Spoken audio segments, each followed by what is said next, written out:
IFM News. Lokal. Nagbalaag ti Bureau of Fire Protection ti panagsalaknib ti Forest Fire dito probinsya ti Ilocos Norte. Segun ka ni Fire Superintendent Roxanne Esparado, Provincial Fire Marshal akarugurugi pailaing iti Marso uno sa dino maobserbaran iti Fire Prevention Month ngam dito nga isumet ti kadwa ti may record nga uram iti kabantayan. Kuna to opisyal nga upat ti nagigiddan nga uram ti kabantayan iti kalabes. Maraming salamat sir for the opportunity na makiusap sa ating mga kailian.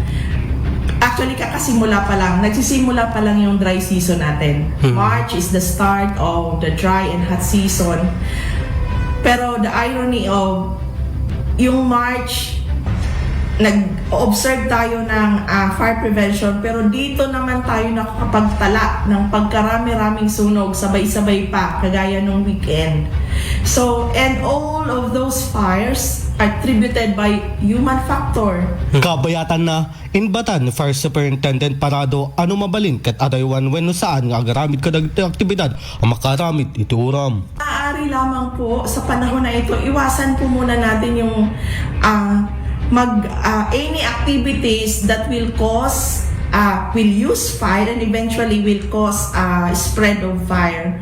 Kung hindi man po maiwasan, let's be responsible enough na bantayan natin at wag nating hayaan na iwanan na meron pa palang pwedeng pagmulan ng malawakang sunog. So pakiusap lang po, nasa atin lang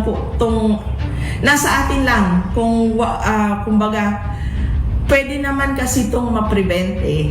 Nasa atin lang po, disiplina lang po sa ating mga kababayan na umaakyat po dyan sa mga kabundukan at kahit dyan po sa mga gilid ng ilog. Mahinagiti na ito'y kung nato opisyal agbalin na responsable kung na disiplina titunggal may sa ati kasapulan tapos malapidan ti panagwaras ito uram. Para ti IFM News, Idol Rain Santos, Tatak IFM!